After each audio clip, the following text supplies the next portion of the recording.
Mapagpalang araw po sa inyong lahat. Panibagong araw, panibagong topic po tayo ngayon. May kilala ka bang imposible mong makasundo? Ito ang ating papag-usapan ngayong araw sa ating 365 daily devotions. Ang topic po natin ngayon ay mediator.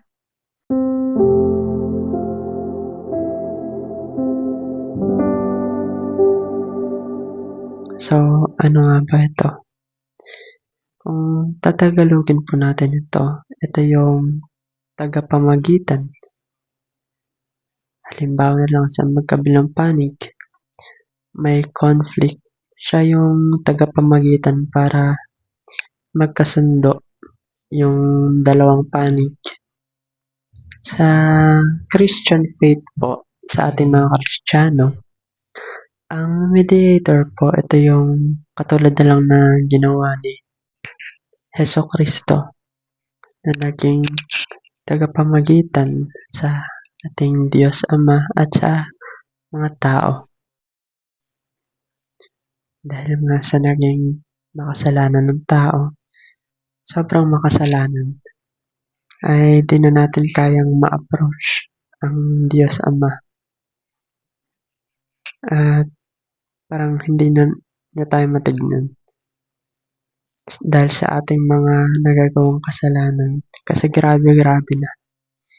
Kaya naman si Jesus ang naging way para mapresenta niya tayo sa ating Diyos Ama sa pamamagitan ng pagpako sa krus. At doon ay naalis ang ating mga kasalanan, nalinis tayo. Ang Bible verse po natin ngayon ay 1 Timothy 2 verse 5 at ang sabi dito, "For there is one God and one mediator between God and mankind, the man Christ Jesus."